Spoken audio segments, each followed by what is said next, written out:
नमस्कार, तुम्ही पाहत आहात जनजागृती न्यूज, सामान्य जनतेचं निर्भीड व्यासपीठ. रणधुमाळी जसं जसं निवडणुकीचं मतदान जवळ येत आहे तसं तसं वातावरण गरम व्हायला लागलेलं आहे आणि समोरच्यांच्या पायाखालची वाळू सारखायला लागलेली आहे. त्यामुळे ती सैरभैर झालेली आहेत. राजाभाऊ, आता काय करायचं? म्हणजे मी नेहमी सांगतोय का राजाचं मरण त्या पोपटामध्ये होतं, तसं यांचं मरण हे मतदानामध्ये आहे. त्यामुळं आता काय आमरपट्टा घेऊन जायचं काय मला काही कळत नाही. कुठंतरी माणसाने थांबलं पाहिजे, कुठंतरी समाधान व्यक्त केलं पाहिजे. आता आमच्यासारखी मंडळी आयुष्यभर आता काय असतं, नियतीच्या मनात काय आहे मला माहित नाही. कधी कधी एखाद्याच्या वाट्याला काही मज वनवास असतो, आमच्या वाट्याला काही मज वनवास आहे. कारण कुठंतरी आम्हालाही एखाद्या सभागृहामध्ये छोटीशी संधी मिळाली तर आम्हालाही वाटतं ना की आम्ही समाजासाठी चांगलं काम करू शकत नाही का? ज्या वेळेला आमच्याकडे कुठलंही सत्तेचं पद नाही त्यावेळेला रस्त्यावरची लढाई लढून आज लोकांना न्याय मिळवून देण्याचं काम आम्ही त्या ठिकाणी अहोरात्र करत असतो. राजाभाऊ आम्ही मनसरला जवळच शेजारी राहिलाय, त्याच्यामुळं अक्षरशः माझं मी गारानं सांगत बसत नाही. पण मी तुम्हाला सांगतो, आजही माझी तब्येत बरी नाही तरी सुद्धा त्या दिवशी एवढ्याही परिस्थितीमध्ये मी त्या ठिकाणी आलो. चेअरमन साहेबांनी त्या ठिकाणी स्वतःची खुर्ची मला बसायला दिली. खूप चांगला संदेश लोकांमध्ये त्या ठिकाणी गेला आणि आमची आता तिसरी परिवर्तन महाशक्ती आहे. पण तरी सुद्धा मगाशी राजाभाऊनी सांगितलं कुठेतरी बदल झाला पाहिजे, परिवर्तन झालं पाहिजे. लोकांची जी भूमिका आहे त्या भूमिकेशी आपण देखील एकरूप त्या ठिकाणी झालं पाहिजे. या एका चांगल्या भावनेनं आपण त्या ठिकाणी आलो. काही थोडंफार आमच्यातली किरकोळ गोष्टी असतील त्या आम्ही बोलून नक्कीच सोडवू, त्याबद्दल वाद नाही. तर बोगद्याचा विषय तुम्ही काढला. माझ्याकडे एक शासन निर्णय 15 ऑक्टोबर 2024चा. आता त्याच्यामध्ये त्या शासन निर्णयामध्ये असं म्हटलंय, महाराष्ट्र कृष्णा खोरे विकास महामंडळ पुणे अंतर्गत डिंबे मोठा प्रकल्प तालुका आंबेगाव जिल्हा पुणे अंतर्गत डिंबे डावा कालवा किलोमीटर 0 ते 55 मधील बांधकामे, कालवा अस्थिरीकरण व माती भराव दुरुस्ती कामाच्या त्या कामासाठी 68,56,00,000 रुपये 91,138 रुपये अशी रक्कम त्या ठिकाणी मंजूर झालेली आहे. आता हे सगळं कशासाठी केलंय?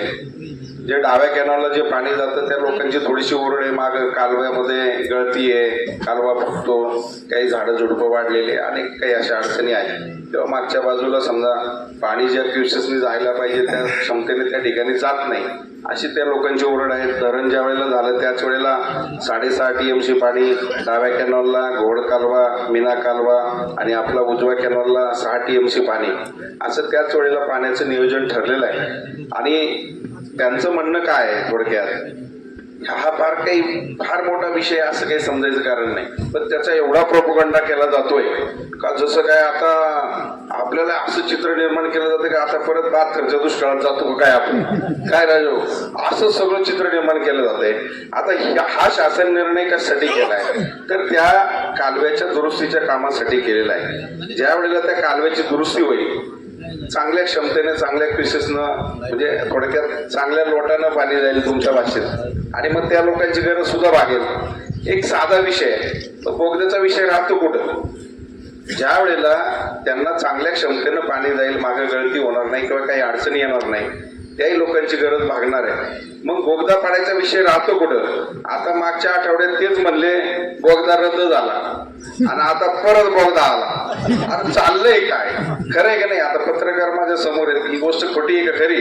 मागच्या आठवड्यात म्हणले बोगदा रद्द झाला, परत बोगदा आला. अरे चाललंय काय? अरे बोगद्याच्या पलीकडे जाऊन सुद्धा या तालुक्यामध्ये अनेक विषय या ठिकाणी आहेत. मी काल परवा नाही आता त्यांच्याशी पण बोलणार आहे. माझी बाईट मी दिली पत्रकारांना, त्या ठिकाणी सुद्धा सांगितलं. जे 9 प्रश्न घेऊन आम्ही त्या ठिकाणी पिंपळगावमध्ये उपोषण केलं, कारण शेवटी तुम्ही सगळी शेतकरी मंडळी आहात आणि ते सगळे विषय तुमच्याशीच निगडीत विषय होते. बिबट्याचा प्रश्न सगळ्यात गंभीर प्रश्न आपल्या भागामध्ये निर्माण झालेला आहे.